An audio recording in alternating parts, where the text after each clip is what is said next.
Welcome back, everybody, to Watcher of All Things. My name is Kiki, and this is my podcast where I talk movies, TV shows, and all things entertainment. And today, it is a very special episode. It is episode 98, where we are doing a Watcher Watchback, and we are revisiting Avatar and Avatar: The Way of Water. I'm very excited to talk about these movies. Just rewatched them ahead of Fire and Ash next week, which will obviously be next week's episode. But I thought, you know what? We haven't done a Watcher Watchback in a little while, so it'd be a lot of fun to go back, revisit these giant movies. I mean, really, they are like the cultural kind of staples of the 2000s when you think of the future of animation or CGI 3D animation, whatever you want to call it. These are very big movies, and just rereading their Wikipedia pages when I was doing like background research of how Big Jim got the ideas for these movies, some of the stuff really does kind of shock you of how almost revolutionary it is. But we'll get to that. Before we get into anything, I hope you're all doing well. What a week it has been. It's been crazy with work, but it's a nice relaxing weekend now. I'm excited. I'm actually going to be starting Dungeons and Dragons for the first time in my life this weekend. I'm playing a one-shot campaign. Gonna be a blast. Maybe I'll update you next week on how it goes. But today, very important stuff to go down. First of all, I want to plug my YouTube video this month where I watched my favorite childhood movies and asked, do my childhood favorite movies still hold up? It was a blast. I'm also going to have a new YouTube video soon talking about the winners and losers of TV and film 2025. I don't know what I'll title that yet, but anyways, we're going to talk about, I don't want to do my top 5 movies of 2025 yet because I still have Marty Supreme, The Testament of Anne Lee, Avatar, Fire and Ash, so I'm not going to be able to see those until, next week and after Christmas, but I do have my Marty Supreme ticket for the 27th. Very excited about that, and that will be episode 100, Marty Supreme. Very excited. But for today, okay, we're going to do full spoilers for both Avatar and Avatar: The Way of Water, so if you haven't seen these movies, just going to go full spoilers because we have 2 films to talk about, and I'm going to talk a lot of thematic things, not talk about every step of what's happening and sort of my relationship with these movies. It's going to be very exciting. So there's timestamps below as well if you want to hear the news section, the Avatar section, Avatar: Way of Water section, and then what else I watched, where I have a couple of very fun movies to talk about today. But what do you say? Should we get into the news? Let's get into the news. All right, our first piece of news, speaking of celebrities slamming other celebrities, Russell Crowe had some very harsh comments about Gladiator 2, which surprised me. He said, quote, "I think that the recent sequel, we don't have to name out loud, is a really unfortunate example of even the people in the engine room not actually understanding what made the first one special." I mean, look, he's not throwing daggers like Paul Dano had from Quentin Tarantino, and we'll talk about him later, but I think it's still very clear that Russell Crowe was maybe unhappy about a Gladiator sequel happening. I know after the first Gladiator movie came out, there was like intentions to do Gladiator 2 somehow. They were trying to get that off the ground with Russell Crowe in the film. Like there was going to be a version of a sequel with Russell Crowe starring in it, whatever that looked like. But obviously he was not in Gladiator 2, which came out last year. I think it's like an okay movie, not amazing. Like I spoke about in the Hamnet review last week, I'm not sure if Paul Mescal has kind of that leading man power that a Russell Crowe at a younger age had, like I don't know if he has that bravado yet. To me, he's a very like gentle and sort of kind, I don't know, more tender actor, and I don't think he's the big action leading guy that a Gladiator film needs, not like Russell Crowe when he was younger, like he could, run through a brick wall and you would believe it. So I'm not surprised that Russell Crowe has this kind of comment because it does feel like maybe Ridley Scott doesn't understand his own franchise, or he doesn't understand what people actually want from the Gladiator movies, because I don't know, Gladiator 2, it feels like a bit of a squandered opportunity in that it's doing a lot of the things that legacy sequels just kind of tend to do, and it's a bit of a bummer, but I still had fun with it. I would be curious to go back and watch it because there are parts of that movie that are very fun. I think the action is like totally top notch, and there's no denying that it's so well put together. It's a great looking movie as well. It doesn't have that 2025 blockbuster sheen or whatever, the kind of gray smokiness. I think it is a very good looking movie. The costumes are fantastic. Like there's a ton of positives really from Gladiator 2 that you could take away. It is not the worst legacy sequel that we've had by far, but I do think that Russell Crowe has a point in saying that like sort of going along the legacy sequel route, or people not understanding what makes the first one great and just leaning on these having to connect everything to the previous film. Fair enough. And I think there's a reason that maybe Russell Crowe didn't show up in a flashback of the afterlife or something like that. You know, it's not crazy to expect some kind of Han Solo, The Rise of Skywalker, the flashback type vibes, you know? And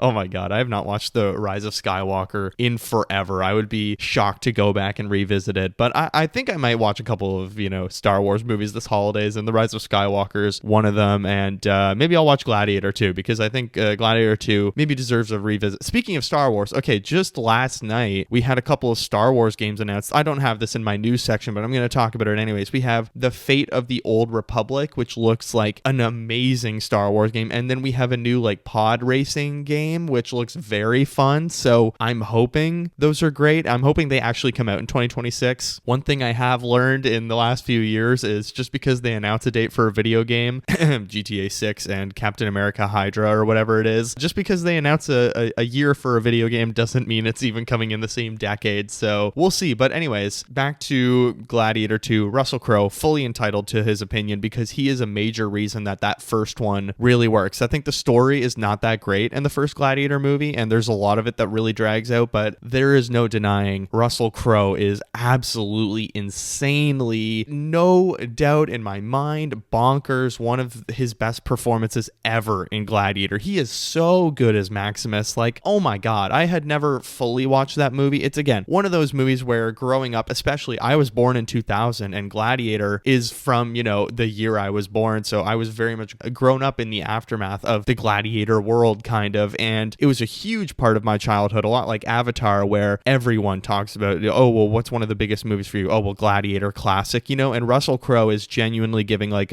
one of the best leading man action performances we've probably ever had, because he's just so good as Maximus. Highly quoted movie. But anyways, I think he is entitled to his opinion. He's not being that harsh. He is giving a honest reality, because I think a lot of people thought the same. But let's move to our next story, which is very, very good news, and I'm very excited for this. 28 years later, moving forward at Sony, Cillian Murphy is in talks for the Alex Garland penned sequel. So, exclusive, Sony is proceeding with the third 28 years later movie following the electric fan reaction from recent screenings of the second film, 28 Years Later, The Bone Temple, directed by Nia DaCosta. That picture comes out on January 16th, but the buzz is that 28 Days Later star Cillian Murphy, who reprises his role in The Bone Temple, is in talks, and Alex Garland is currently writing part 3. Hell yes. Okay, look, 28 Years Later is one of the movies this year that we got super early, right? That came out like January or something, like January, February. That felt very early in the year. Am I crazy for thinking that? No, I don't know. Maybe not. Did that come in like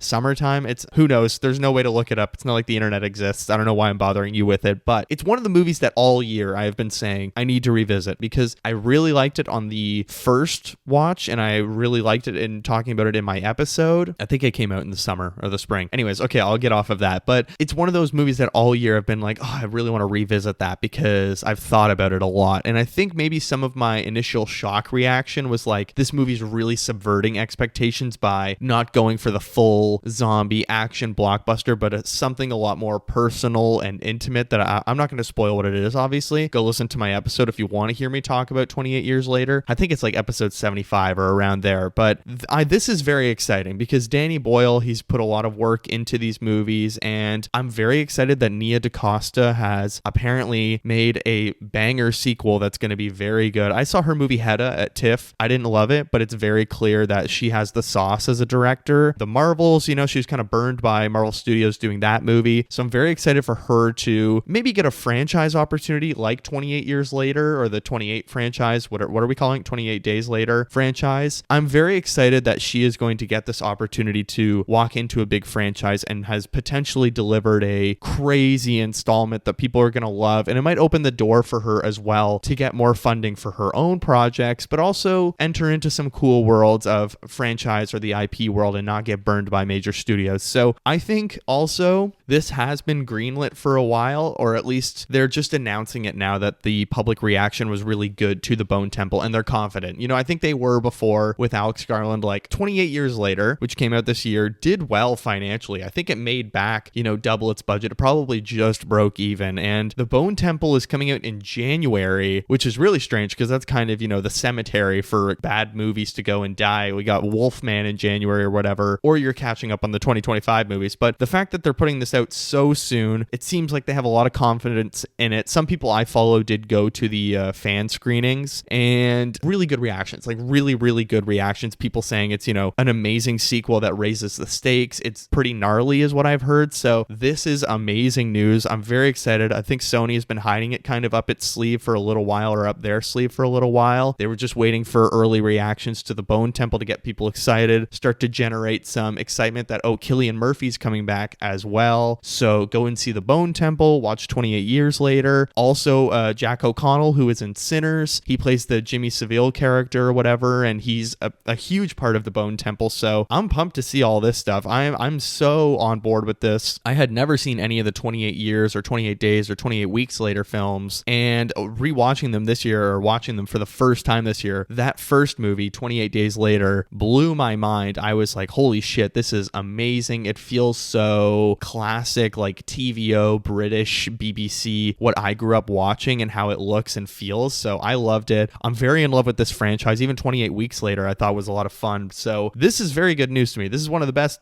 pieces of news we got all week compared to some other stuff I'm going to talk about. Just quickly, let's talk Hunger Games. Jennifer Lawrence and Josh Hutcherson will officially return in the Hunger Games Sunrise on the Reaping. Now, I've not read any of the Hunger Games books. I think maybe my teacher read it to us in the 6th grade, the first one. I've seen all the movies. I really like a majority of them. I think the first 2 are good, and the most recent one, Ballad of Songbirds and Snakes with Tom Blythe and Rachel Zegler, was fantastic. Really entertaining movie. I have heard Sunrise on the Reaping is a fantastic book, and everyone says it's going to be a great movie and that it has potential to be special. And I know the capacity that they will be showing up in. Jennifer Lawrence and Josh Hutcherson, my girlfriend explained it to me when I sent her this news, because she is a big Hunger Games fan. She just read the Sunrise on the Reaping book, and I was like, oh, they're coming back, and she told me kind of what the context is. I was like, okay, that makes sense. It's fun that they're getting to come back, because this is kind of the franchise that made their careers in a lot of ways. Or for Josh Hutcherson, he said it actually brought him a lot of pain because some of the movies aren't so well received, and he had grown up with very successful films, so it was his first check in reality. But I'm excited for him to come back for this one, maybe get a little bit more love. And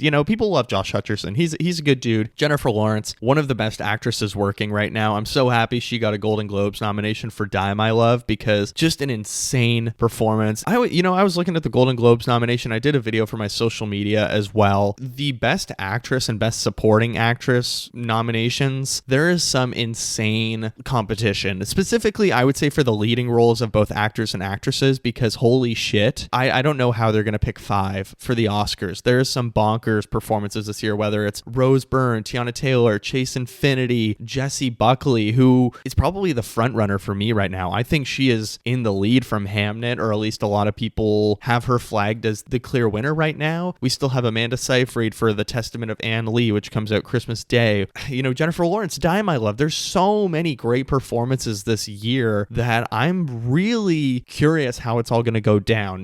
This is a very fierce year. I thought last year there was a lot of really good stuff, and the competition was really good last year. This year, I'm like, oh my God, there has been so many good movies this year, so many good performances. I think, like I've said a million times, I say this every single video, every time I talk about the year as a whole, we always start the year saying, oh, I don't know, this could be a really bad year. And then this week, I saw no other choice. And when I walked out, I was like, fuck, 2025 is a good year for movies. We are getting good movie after good movie. Every week now, I have seen a movie that I've absolutely loved that's a new release. And that feels really good. We've really, the end of the year, it's really all come together. And I'm very excited to see how it all shakes down for the end of the year. The award seasons are going to be very competitive. Rose Byrne is picking up a lot of awards right now for If I Had Legs, I'd Kick You. And some people think, that's very interesting. Is it going to be a little bit of a harder competition for people than we thought? Is Rose Byrne a potential dark horse? I don't know. I think if she won it, I would be very happy. But let's move into our final story of the day before we talk Avatar. Ending on a sad note, but Disney has signed a deal with OpenAI and invested $1 billion into the company. Sora will now be able to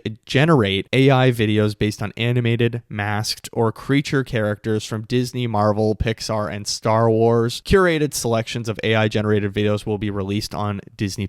What the fuck are we doing, man? Holy shit, it has never been so over. Pardon my French, but just this is depressing. I've talked about this a few times, that I saw kind of two potentials for the future of AI and how companies are going to deal with this whole trademark copyright thing. things. So my first choice was they hand in a big lawsuit and OpenAI and all these companies can't use intellectual property or whatever you want to call it, like these IP characters, Disney characters, copyrighted, trademarked things. The other option that I saw was exactly what is happening. They invest and they start profiting off of it by letting these companies use their characters and all this stuff. And that's exactly what's happened. It's disappointing because $1 billion could invest in so many fantastic original projects made by humans, but instead we're just going to invest in AI slop that is stealing from other things. And it's, oh, what if we did Darth Vader, but he works at a French bakery? Wow, what a crazy invention. Or, oh, what if we did Star Wars, but it's bad Studio Ghibli animation? And it's like, wow, you people are so inventive. You're so creative. Like, writing all these AI prompts must be so exhausting. Oh, man, it's really hard to read the news some days because it's like, what is the awful thing I'm going to read today? And this is just this week's installment of Doom and Gloom episodes with Kiki, or Doom and Gloom Hour with Kiki. But okay, I think that's enough of the news. We have two big movies to talk about today. Again, timestamps below. I am going to be talking full spoilers, so if you've only seen Avatar, you haven't seen The Way of Water, then just listen to the Avatar section, then go watch The Way of Water and come back and listen. You have clear timestamps, and I have the What Else I Watched segment after, where lots of fun stuff to talk about. But should we do it? Let's revisit Pandora and the Avatar franchise.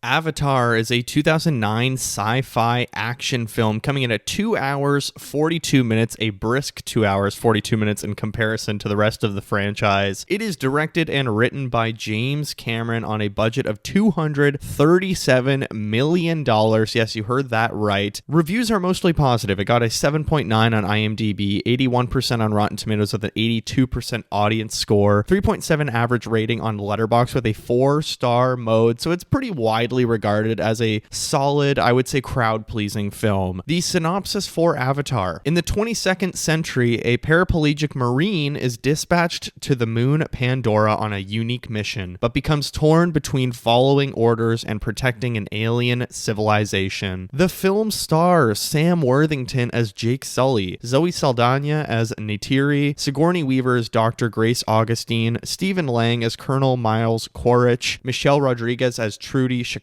Giovanni Ribisi as Parker Selfridge, Joel David Moore as Norm Spellman, CCH Powder as Moat, Wes Studi as Toucan, Laz Alonso as Tsutse, and a whole smack of others. It's a giant cast, and most of them are unrecognizable, obviously, because they are avatars. But my initial thoughts on Avatar from 2009, this was a movie that was like formative to me growing up. This was a big deal. I remember seeing this in 2009, but not particularly amazing. I think I wasn't, blown away revisiting this movie, and I've watched it a few times since it came out. I've never been fully blown away, but it still feels so huge and revolutionary and hard not to get kind of swept up in the amazingness of this world, if I can say that, or the wonder of the world, kind of. But okay, let me explain my relationship to Avatar first, because I do think that's kind of important. I saw this in 2009. I remember watching it in Barrie, Ontario in IMAX 3D or just 3D, and I was 9 years old. Obviously, I was 9. I thought the visuals were very cool, but the movie was very long. That's all I can remember, is how long this movie was. I think I watched it a couple times at home when I was younger as well, and I played the game on Wii, Avatar Wii game. I remember playing it at my friend's house. I didn't have a Wii, but they did. I remember playing it there, and Avatar was just ginormous growing up. Like, I remember even the Academy Awards, all of that stuff. I remember there was Avatar fever. Obviously, it made a boatload of money, which we will talk about. And as the years kind of went on, I remember kind of liking it less and less and being like, I'm not that interested in Avatar, because I thought the story was kind of boring and visually it was very cool. And that's a very popular thing, is people kind of being like, once you look past the amazing visuals, there's not much to really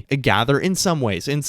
But at the same time, revisiting it a few years ago or a couple years ago before The Way of Water, I think I rewatched it. I had also rewatched it in high school and remember thinking, you know what, this is actually pretty fun. I don't know, I have a very interesting relationship with Avatar, and I think it even changed after rewatching The Way of Water just this week, or even seeing that one in theaters, how Avatar came to be. So parts of the movie also came to James Cameron when he was 19 years old in a dream. He dreamed about a bioluminescent forest with fiber optic trees, fan lizards, a river with bioluminescent particles, and a purple moss that lit up when stepped on. When he woke up, up, he made a drawing of the scene and later used it in the movie. But development on Avatar actually began in 1994 when Cameron wrote an 80-page treatment for the film. Filming was supposed to take place after the completion of Cameron's 1997 film Titanic for a planned release in 1999. However, according to Cameron, the necessary technology was not yet available to achieve his vision of the film, and work on the fictional constructed language of the Na'vi began in 2005, and Cameron began developing the screenplay and fictional universe in early 2006. The film was officially budgeted at $237 million due to the groundbreaking array of new visuals Cameron achieved in cooperation with Weta Digital in Wellington. Other estimates put the cost at between $280 and $310 million for production and $150 million for promotion. The film made extensive use of 3D computer graphics and a new motion capture filming techniques and was released for traditional viewing, 3D viewing using RealD 3D, Dolby 3D, Expand 3D, and IMAX 3D formats, and 4D experiences in select South Korean theaters. The film also saw Cameron reunite with his Titanic co-producer John Landau, who he would later credit for having a prominent role in the film's production. Insane. Like, there was a long road to get this movie made, and I didn't really realize growing up, of course, that this is a big deal, this movie, because it was so long in development, and it was James Cameron's first movie since Titanic, which, if you haven't heard of a little movie called Titanic, he won a shitload of awards, and it's like considered one of the best films of all time. You know, Titanic, it's one of the great classics of all time. I rewatched it recently, still holds up. But Avatar, during its theatrical run, the film broke several box office records, including becoming the highest grossing film of all time. In July 2019, this position was overtaken by Avengers Endgame, but with a re-release of Avatar in China in March 2021, it returned to becoming the highest grossing film since then. Adjusted for inflation, Avatar is the second highest grossing movie of all time, only behind Gone with the Wind, with a total of a little more than $3.5 billion.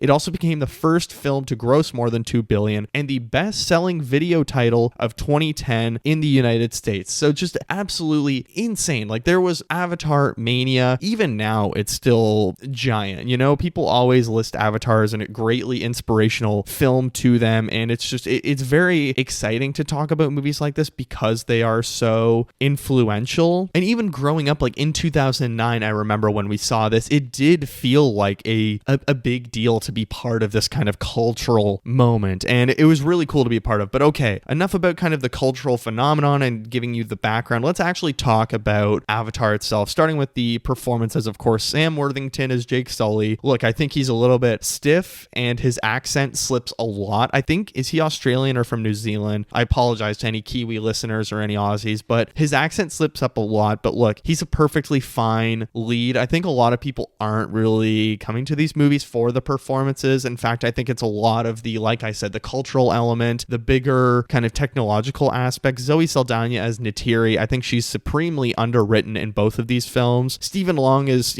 Colonel Quaritch. I think he's a very fun kind of villain, and the rest of the cast kind of just fine. We have Sigourney Weaver, we have some other big name actors. It's a very focused story on Jake Sully, the first film, like very traditional male lead, and we're going to talk about the themes in just a second, but let's talk about James Cameron as a director within Pandora. It's so interesting to me watching this film in 2025 because it feels very video game styled, or it feels like you're watching a cutscene, and I mean that in the best way possible. I think, video game graphics are so good. I play on a PlayStation 5. The graphics are insane in some of these games, and it looks just as good as Avatar, and I think that's kind of complementary to both, that Avatar is so groundbreaking with its CGI, 3D animation, and then video games obviously have amazing graphics. Like, how much better can they really get? That at the end of the day, when I'm watching it, kind of the snap zooms, the directional changes of the camera, randomly kind of horizontal changes, a lot of the handheld, and I think it's, partially watching this full CGI world, it does feel like you are watching a video game playthrough, and I mean that in a nice way. Like, I don't love Avatar for the stories. Well, I don't love Avatar in general, but I don't like the stories that much, but visually it is kind of mesmerizing to watch, and the parts that you're trying to pick out of, like, wow, what's real here, what's not real. And obviously in a world of AI and generated AI slop, and James Cameron just recently sort of pushed back on AI after a year ago investing in this company and saying that he wants to be kind of a propeller for AI in the future, and he thinks it's going to be super helpful to film, when now he's sort of backstepping on that. I think the realization that this can all be done with actual human attention and craft and not just done by asking a prompt in a computer and then tweaking it after is amazing. Like it's really amazing to see how much time and effort. And there is a Disney Plus documentary about the making of Avatar. I can't remember if it's the first one or the second one. I saw it on Letterboxd today and I was like, oh, I might actually watch that before Fire and Ash, which I'm seeing in IMAX 3D next weekend. I don't know. I mean, James Cameron, how he directs this world, I think he doesn't do a lot of the emotions that well, but the action is no doubt blockbuster title sequel or whatever you want to say, blockbuster title worthy, and it feels very video game cutscene-ish in a good way. But I do have to ask the question, and there was this video a little while ago that circulated the internet from the Big Picture podcast at The Ringer, and one of them said, is James Cameron wasting his time with the Avatar movies? Or one of them actually just straight up said, I hate that James Cameron is just doing these stupid Avatar movies because he's not a fan of them, and he thinks James Cameron could do way bigger things. At the same time, I do understand what he's saying, but these movies are huge. Both the first movie and the second movie break over $2 billion. They're these cultural phenomenons, and you have one of the last like big blockbuster directors or one of these like classic staple names in Hollywood, James Cameron. Everybody knows James Cameron. People love James Cameron. Like, he is a huge deal still to this day, and he is crafting this world where the technology has really shaped Hollywood as a whole and what can be done in motion capture and all of this kind of stuff. You know, you had The Lord of the Rings and you had Andy Serkis as Gollum with motion capture and stuff like that, and that's really amazing. And I think Lord of the Rings is, you know, just as important as the Avatar movies, of course, to the sort of ecology of film and the film world, and filming these giant blockbusters and filming them back to back as well, because The Way of Water and Fire and Ash were filmed back to back, and just how much time went into Avatar and how much dedication James Cameron has to the art. Hearing him talk about, you know, the different formats and how you can watch it and the high frame rate and stuff like that is so fantastic. It's really nice to see someone so in love with and dedicated to their craft. But let's talk about maybe some of the downsides of Avatar. I think story-wise, and we're going to get into the themes as well, the story is very generic and very derivative. And at the time when this movie came out, people said it's very entertaining, but it's derivative. And I totally agree. It's not really offering any new ideas, but just kind of merely presenting them in a new formula or a new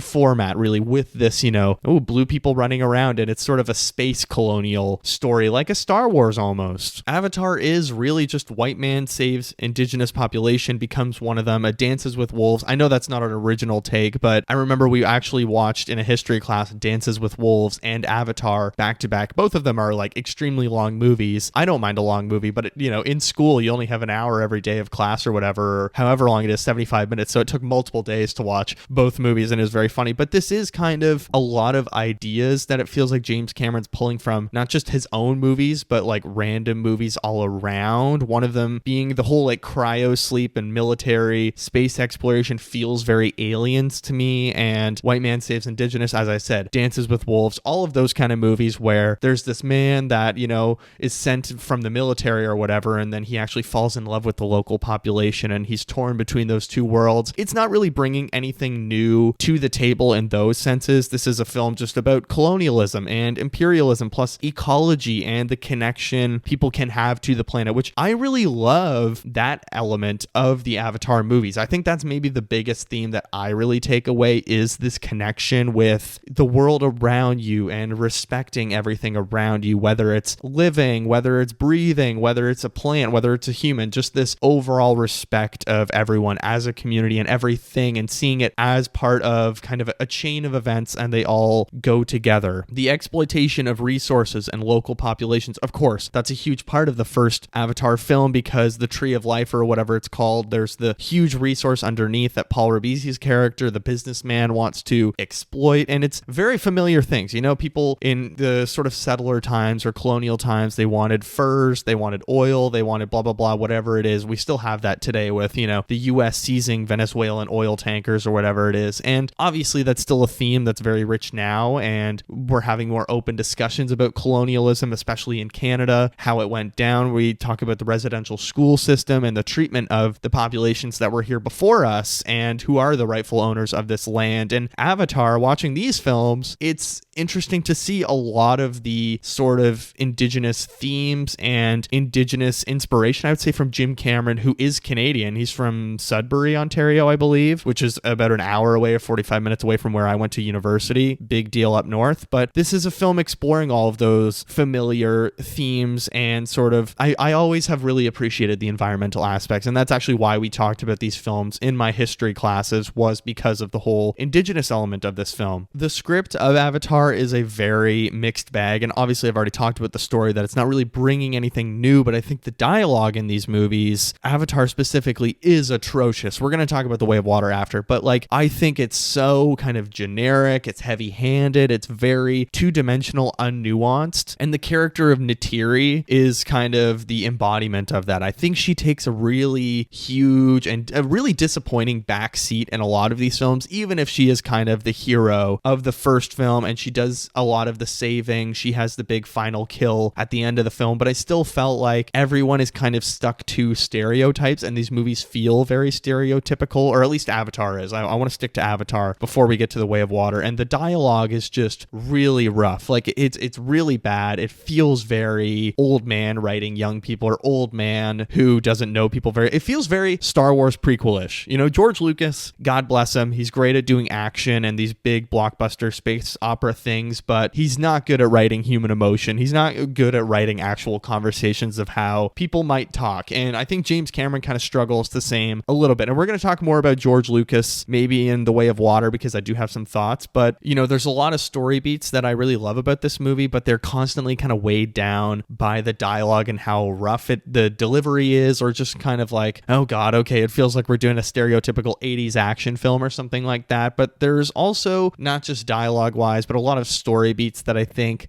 could we have gone deeper into that? Like, I think, you know, I always forget that at the start of this movie, Jake Sully is actually taking his brother's place in the Avatar program. His brother was this great scientist who died, and then Jake gets to step in and join the Avatar program. And I feel like it's kind of forgotten over the course of the film that, or at least Jake isn't really struggling with that, and he's not grieving over losing his twin brother, who he has like a lot of the same DNA as, of course, because they are twin brothers, and that's why it works in the Avatar program. And I really like that he's only on this journey because he has suffered great loss at home, but he's also lost the ability for his legs and he can't afford the surgery. And there's a lot of interesting sort of thematic things that we're exploring with someone who is disabled and is finally in this program that they can pay for his surgery to maybe get his legs back. And that's almost used against him in a blackmail fashion. Like, the use of the promise of working legs to bribe Jake is interesting. He's finding his real self, and it is obviously a classic story of like, oh, well, I'm my real self when I'm with that local population or the indigenous population in my avatar form, and that's the real me, and I want to stay in that version of me forever, you know? And the villain development of the business dude, Paul Ribisi, again, I think it goes down to the script and the character elements. Very two-dimensional. I think no one is very nuanced in this film, and that's okay. You know,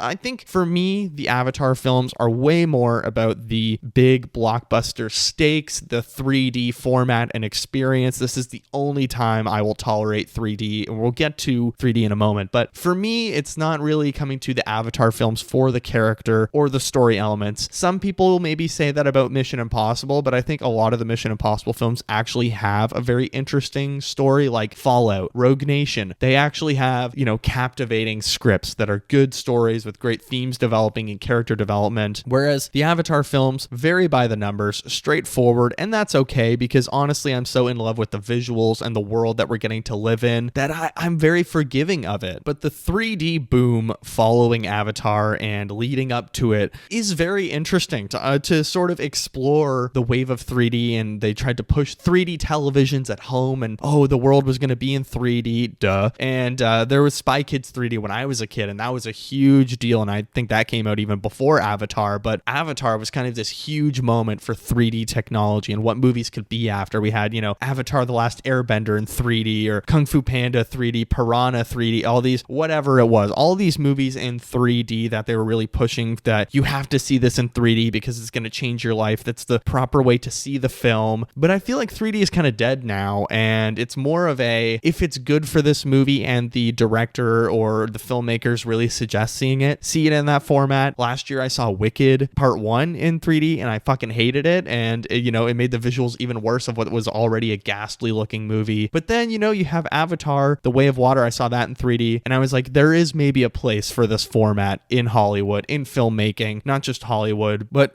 regardless, I think, Avatar, the visuals are still gorgeous. How does it hold up at this time? I mean, do people still like Avatar? I think so. I think, like me, a lot of people really only appreciate the visuals of this film, but story-wise, do we really care? I guess, but it's just a technical marvel to really love. The action still really works for me. Like, I think it's impactful, it's well shot, has room to breathe, and it's super entertaining despite the somewhat goofy mech suits that feel a little bit what is it, like Pacific Rim, or what's that Real Steel movie by Sean Levy with like Hugh Jackman or whatever. I think, it's a little bit goofy when guys are inside of a mech suit or in the way of water. There's the lady that, drinks her coffee in the mech suit and it looks really goofy. But look, 2 stars and a wish for Avatar, and then we're going to move on to The Way of Water. Star number 1, revolutionary visuals that make you kind of consider the possibilities of the medium, especially this is 2009 and it's really interesting to visit it so many years later, of being like, wow, this was a big moment. Star number 2, Big Jim, he does action well. Like I just said, the action is still very entertaining in Avatar. All of the fights really well done, all the chase sequences, the flying, it really is marvelous. Like, there's so much that I really enjoy about this film from an action perspective, a visual perspective. My wish, some proper human dialogue. Everybody speaks like a video game character, or I don't even know, like an arcade character. Nobody is really human in this, and I no pun intended, but nobody feels real in this movie when it comes to dialogue. But look, overall, I really enjoyed revisiting Avatar. Like, I was surprised how much fun I had on this revisit, because I think the last time I watched it was probably like 2021, before The Way of Water came out the next year. And I think it's just a really important film within the context of CGI, 3D animation, and just the history of Hollywood as a whole. Like, film history, I feel like Avatar is really important to talk about for the 21st century. It's mostly entertaining, despite I think there's a lot of flaws to this film when it comes to like storytelling and writing and character development, but it's so goddamn entertaining with the visuals. So I gave it 3.5 out of 5 stars. It's a really important watch on the way to Fire and Ash. I think it mostly holds up, but let's move into Avatar: The Way of Water. Avatar: The Way of Water is a 2022 action sci-fi film coming in at 3 hours, 12 minutes. It is, of course, written and directed by James Cameron on a budget of $350 million to $460 million. The reviews are mostly positive. 7.5 on IMDb, 76% on Rotten Tomatoes with a 92% audience score. A 3.6 average rating on Letterboxd with a 4-star mode. So just like the first, I think it's a little bit of a crowd pleaser, even if the ratings are a little bit lower. But the synopsis for Avatar: The Way of Water: set more than a decade after the events of the first film, learn the story of the Sully family, Jake, Neytiri, and their kids, the trouble that follows them, the lengths they go to keep each other safe, the battles they fight to stay alive, and the tragedies they endure. The film stars Sam Worthington returning as Jake Sully, Zoe Saldana as Neytiri, Sigourney Weaver in a new role as Kiri, Stephen Lang as Colonel Miles Quaritch,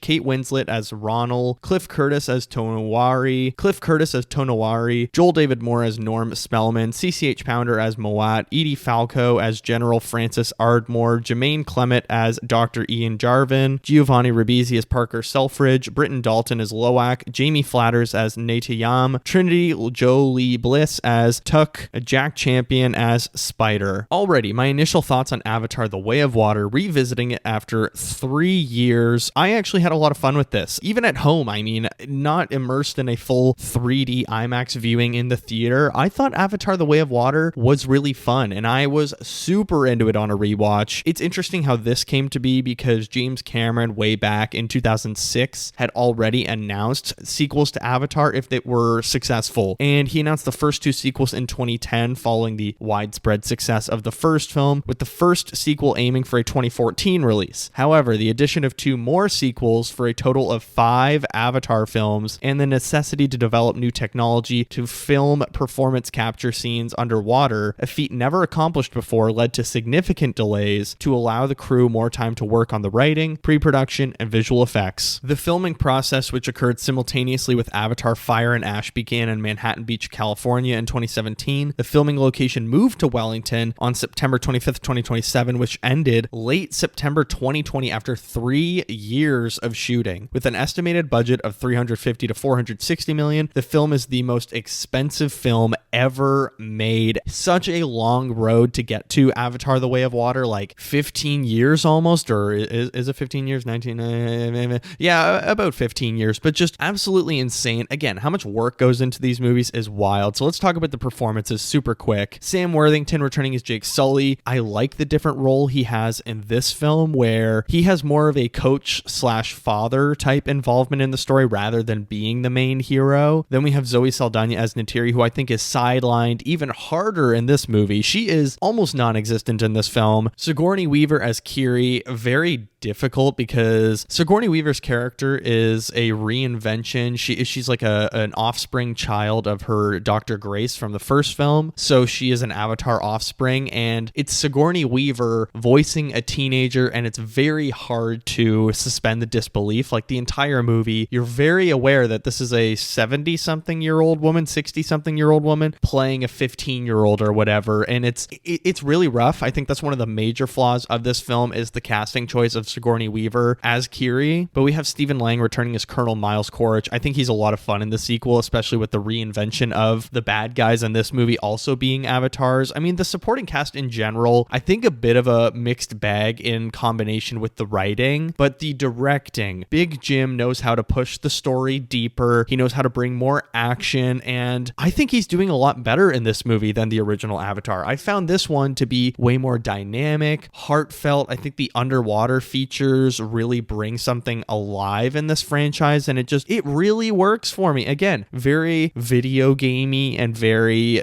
PS5 cutscene-ish, and there's nothing wrong with that. I really enjoy that about these movies, but the action feels more dynamic, more handheld, more in your face, and the story and the themes, I actually really appreciate that this movie shifts from the white man savior to the kind of refugee story with the Sully family having to go on the run, take refuge in another Pandora community or another Avatar community's village, and they are the outsiders. And I like that shift in focus that Jake Sully is the outsider in this story, who is constantly trying to go along with the behaviors that are expected and try to respect the local traditions, all this stuff, and they're all trying to blend in and learn the ways of the water people or the water tribe, whatever they're called. I actually really appreciated that shift from James Cameron, from going from the, Dances with Wolves to this much more, we need to learn their ways. There's also a huge, big whale plot. The the Tukum fish is what I believe, the Tukum whales or whatever they're called. Again, I really enjoyed that storyline in the one fish or the one whale that is actually outcasted as a murderer, but it's because of the humans attacking them and humans are hunting these whales down that we get this whole storyline and this outsider story that I just really, really appreciated. Again, there's a respect for nature, other animals, and all kinds of life in this world that I think is really important to the world of Avatar and really important to Pandora, that this is about the nature element. I mean, when you think about James Cameron, that first dream that he had that inspired Avatar, he was really obsessed with kind of the nature element at first. I think this like bioluminescent world, and then obviously the water element being added on and grown onto that. And I think this movie does a really good job of growing Pandora past their own neighborhood. I mean, we see the water people in the first film as well as the different Avatar kind of communities around Pandora when Jake Sully is trying to gather a military to rise up against the sky people, but it feels so lived in, it feels so developed by the time we get to this film, and I just really appreciate how it's moving on with themes and how it's growing on previous ones. Like there's this whole Amarita kind of liquid gold thing that the scientists are trying to harvest from these whales by killing them, and it stops aging for humans on Earth, and it goes for like 80 million a tube on Earth, and it's funding Pandora's research or Pandora's, military exploits or whatever. And again, it's sort of how we exploit animals in cosmetics, and also similar to the resource focused elements of the first film. This is again about extracting resources and exploiting the local population or the local animals or nature in general. And it makes me curious, what is Earth like at this point? Is Earth just in complete shambles? I feel like there's little hints of what Earth is like at this point because of of, Pandora being so important and the military being off-world and doing off-world exploration, but it's a very fun thing to try and piece together what Earth is actually like these days in the 22nd century. But I think there's also a really youthful focus of this film of kids being the future, and the fact that Jake Sully is really not the lead of this film. This is way more about his children, kind of a coming of age spirit to this story, with his kids trying to figure out how to blend in with the water people, how to, become proper soldiers for Pandora, and how to fight back against the sky people, and sort of the child refugee experience. And also even Spider, who is a human that was left by the sky people in the previous film and now has grown up, played by Jack Champion. Miles is also what he's is what he's actually named, but people call him Spider. It's interesting to see him grappling with his relationship with his father, the Colonel, and he's kind of like a illegitimate or a legitimate child because he is born from, he's his dad's son. But it's interesting to see that evolving relationship throughout the film, where at times he's like, oh, I have my own family and it's a human family to me, which is important even if they are in avatar form. It's interesting to be back in touch with that culture that I was adopted from, and sort of finding himself in that world, getting tied up, having to help them, and being blackmailed by the Colonel and the military to help them find the Sullys. And by the end of the film, he is saving his father from death, is offered to go along with him, but he doesn't. And I way more on a rewatch, I actually enjoyed the whole Spider storyline with the Colonel, even if I think the dialogue is absolutely brutal and Jack Champion is giving a pretty, it sounds like an old man writing for him. And I mean, the dialogue in this film, let's just talk about it because it's absolutely brutal. I think the whole dude and bro, we've got to get down there.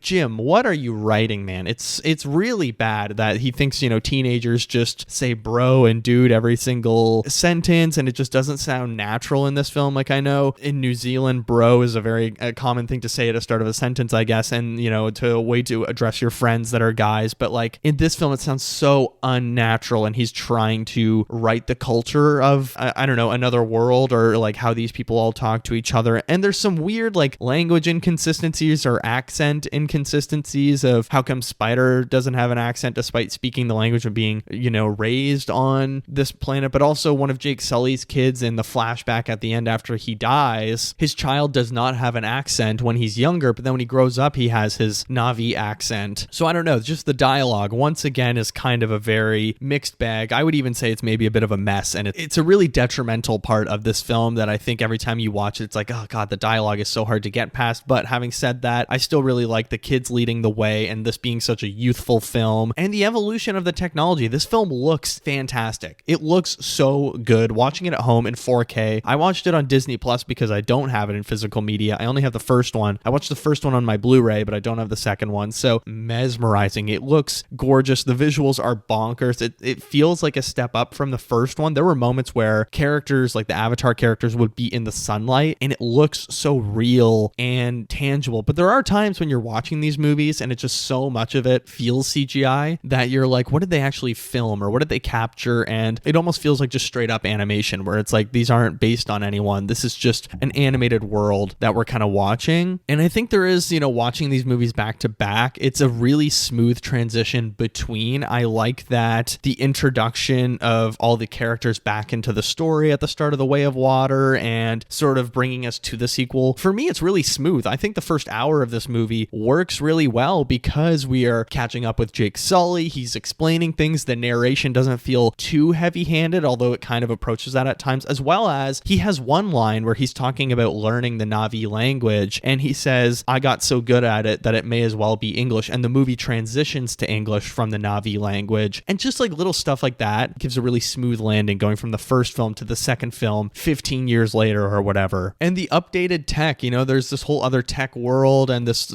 sea exploration on Pandora. The mech suits are all updated and skinnier and lighter and look different, but also how they're building on Pandora, the military, is way different using robots. So there's a lot of real step forwards and innovative step forwards, I guess you could say, that I really appreciated in this film. Obviously, the military avatars, the fact that all these Marine dudes are now avatars as well, is really funny. There's so many memes of the avatar dude wearing the Oakleys. That was a huge thing when this movie came out. It's so funny. I'm totally on the same page. I found it hilarious when I was watching. I was giggling at multiple times sometimes, and it looks kind of silly because they're all like tattooed. And I didn't realize that tattoos transfer over. Does Jake Sully's tattoo transfer over? It's strange to me because all of the Marines do, but Jake Sully in human form has a big shoulder tattoo, but I've never noticed it on his avatar, weirdly. So, but there's also a little bit of a spiritual growth in this film in that Kiri, Sigourney Weaver's character, can like feel the gods, and she feels like she's so close to the gods. And it's kind of in some ways touching on children with disabilities who have,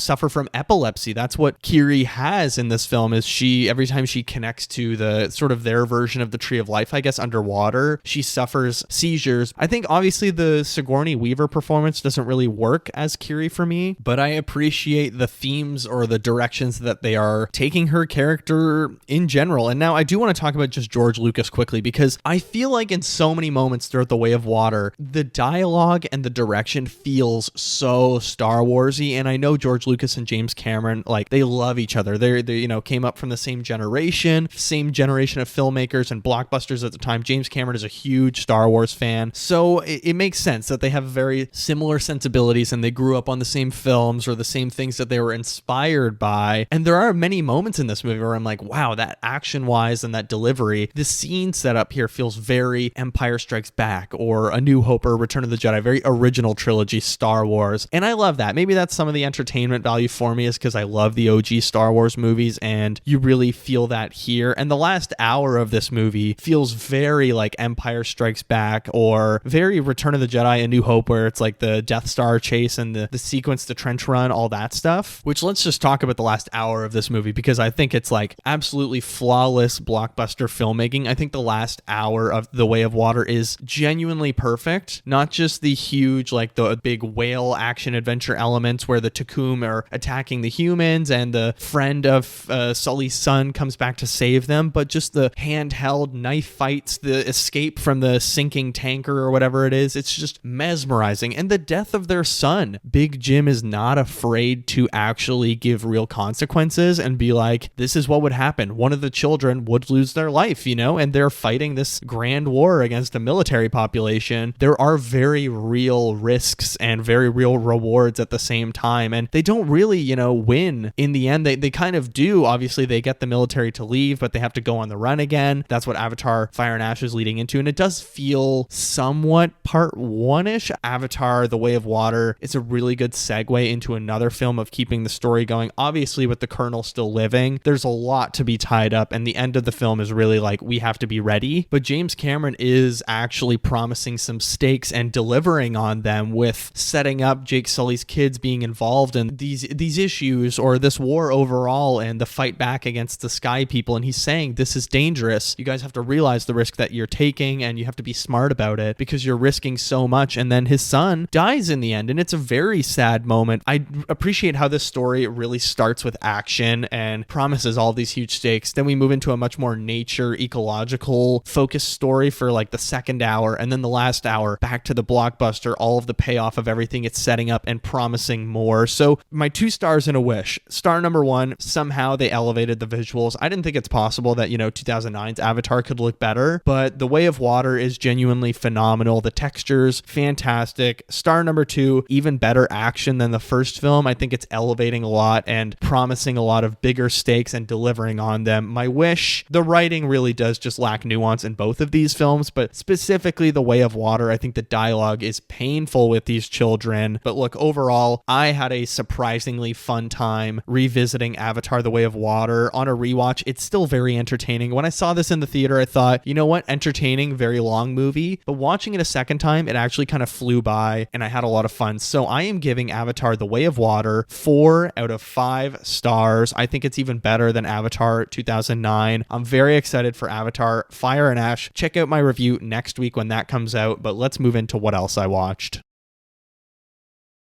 Alrighty, what else I watched? I have 4 movies and 3 TV shows to talk about. Let's jump straight into the TV shows. Pluribus, Season 1, Episode 6. Goddamn, Carol, she is lonely. I'm going to stick to non-spoilers, of course, because I promised you guys I wouldn't spoil Pluribus in the show. But we're getting a lot more about all of the survivors of the hive mind takeover, and I really appreciate how deep they're going into Carol. I actually posted a review on my social media on Monday, and there's like over 100 comments because people are just bickering with each other. Some people saying, oh, I hate this show. Oh, this show's so boring. And others being like, well, you just don't get it or whatever it is. I don't know. I appreciate the nuance. And the fan rating or whatever on Rotten Tomatoes or the audience score is like 63%. So it is interesting to see some people just don't have patience for slow burn television, but I'm really enjoying it. I think it's like a super solid show. It's not my favorite of the year, but I like it a lot. But then I did watch 3 episodes of The Batman, the animated series. So I watched season 1, episode 22, 23, and 24. We had like Ragdoll, which is a villain I somewhat remember from being a child, and I'm in a sort of streak of episodes that I remember watching as a kid. Then there was also a good Clayface Solomon Grundy episode that I remember very clearly because I was scared of Solomon Grundy as a kid. You know what? The Batman, it's the 2004 one, not Batman the animated series, but the Batman, very fun cartoon that, you know, if you're looking to watch something after the animated series and Batman Beyond, I would recommend the Batman. But my final TV show that I watched this week, Survivor 49, episode 12. I can't believe it's the finale already of season 49. Let's dive deep into episode 12, titled The Dias Cast. I think a very interesting episode when it comes to advantages, because we had 2 advantages in play, or 3 really. We have Rizzo's idol, which he has been parading around for multiple weeks, and I don't think the jury is enjoying. I think the jury in the end is going to be very bitter towards Rizzo because he's no doubt going to be in final 3 unless he loses in fire making somehow, but I think he is going to, I don't know, I think he's probably brewing up a lot of, you know, hatred and bad blood from the jury because he keeps doing this fake idol play and they don't appreciate it. Then we have Steven's newer advantage, which was a block a vote, not a steal a vote. A lot of people like Rizzo thought it was a steal a vote. Then we have Sophie, Blue Sophie, had the knowledge is power advantage, where you can ask someone, do you have an advantage? And they have to give it to you if they still have the advantage. So a very interesting episode overall, but final tribal council is kind of where it all goes down because Steven, he says he's going to block Savannah's vote after she wins her 4th or 3rd immunity. I think it was her 3rd. She's a real beast. She is a classic Survivor player. I think her and Rizzo feel like older school Survivor players in a lot of ways. Turns out none of these advantages really mattered because Christina and Sage both flipped on Steven. I kind of understand Sage's point of view on this because Steven was apparently a huge threat on the island. Like, everyone thought he was so well liked. He's a challenge threat. He's a really nice guy. He's won a lot of loyalty from others. So fair enough to Sage. Christina, I don't really understand why she flipped. She was so loyal to Steven, wasted her idol on him last week, and then this week just flips on him instantly. Like, fair enough, I guess, like Sage, you don't want to be sitting with him at the end. But in the end, Steven gets blindsided, and it's a pretty unanimous vote on him, which surprised me. I was not expecting that, but we have a finale next week with our final 5 of Christina, Sage, Blue Sophie, Rizzo, and Savannah. We'll see what happens. I'm excited for the finale next week. I can't watch it live because it's my work Christmas party, but I'm going to watch it the day after. Very excited for that. Let's talk about some movies though, because last weekend I watched Kill Bill, The Whole Bloody Affair in 70mm here in Toronto. I gotta say, it was a great experience. It was a 4-hour, 35-minute runtime, so it's both films edited and there's new things added. There's a tons of new footage. There's a whole animated section, as well as his Fortnite movie attached onto the credits, which I'll talk about in a second. But Kill Bill, I have never seen Volume 1 or Volume 2 by themselves. I have to say Volume 1, or the first half of this film, I suppose, fantastic. Like, genuinely, if it was just Kill Bill Volume 1, I would give it 5 stars because I was so damn entertained. The second half, very different tonally, a lot slower. I'm not going to spoil anything in case you haven't seen the Kill Bill movies. Like me, as I understand it, Kill Bill, you know, Volume 1 and Volume 2 came out obviously as their own things, but then he made The Whole Bloody Affair in 2006, showed it I think like once at Cannes, but then he only was playing it in his own like theaters that he owns. So it's really special to be able to see it all stitched together with all of this extra stuff and unrated as well. Like, there's tons of gore, great action, all of this stuff. I had a friggin' blast. I gave it 4.5 out of 5 stars. It was so much fun. Mostly the 4.5 stars goes to the first half of the movie. I didn't find the second half that interesting, but still really fun. And then we saw, after the credits rolled, the last chapter, Yuki's Revenge. That was not in 70mm. I thought it was so stupid. Why is Quentin Tarantino doing a Fortnite movie? It was was just like, whatever, man. I don't know. I guess it's interesting that he's using the animation or the methods of the time, but Quentin Tarantino's a bit of a hack for me, but I gave it a half star. But then I saw a new movie this week. I went on Monday night to an IMAX one night only showing of No Other Choice, Park Chan-wook's newest film. His last film, Decision to Leave, I have not seen, but I'm very excited to go back and watch it because I thought No Other Choice was mesmerizing. I thought it was so good. It's such a solid dark comedy that's talking about all these dark elements of capitalism and competition and how we are just slowly, literally downsizing our population almost and just running ourselves into the ground, and the methods or the ways that we go crazy in unemployment. I got laid off this year. I know what it's like to be unemployed for 4 months. You kind of lose yourself. People deal with it in different ways, but this is a very funny, almost satire kind of look at the unemployment world and the job application process and the lengths that you have to go to get a job. And I thought it was just like one of the best edited films of the year. Who cares if it's not in English? Go and watch it, please. It is so much fun. I gave it 4 out of 5 stars. Finally, it is the Christmas season, so last night we watched Home Alone. It's a movie I have to watch every year. I think I like the second one better, but Macaulay Culkin's just such a good child actor. Home Alone just feels so timeless. I love how badly his family treats him because it's like, I think Kevin is in the right almost the entire film. Like everything he does, I'm like, yeah, valid. Your family sucks. Like his brother eating the cheese pizza on purpose or acting like he's gonna barf on him or all of this stuff. Just his parents are so rude and so mean to him. Everyone's like, you're so useless, Kevin. He's 8 years old. You're yelling at an 8-year-old calling him useless. I give it 4 stars. I think the second one is a little bit more entertaining. Maybe I'll watch that next week as well, but I'm seeing a couple movies next week, or at least one movie is this thing on, and then Avatar Fire and Ash on the weekend. But for now, that has been what else I watched.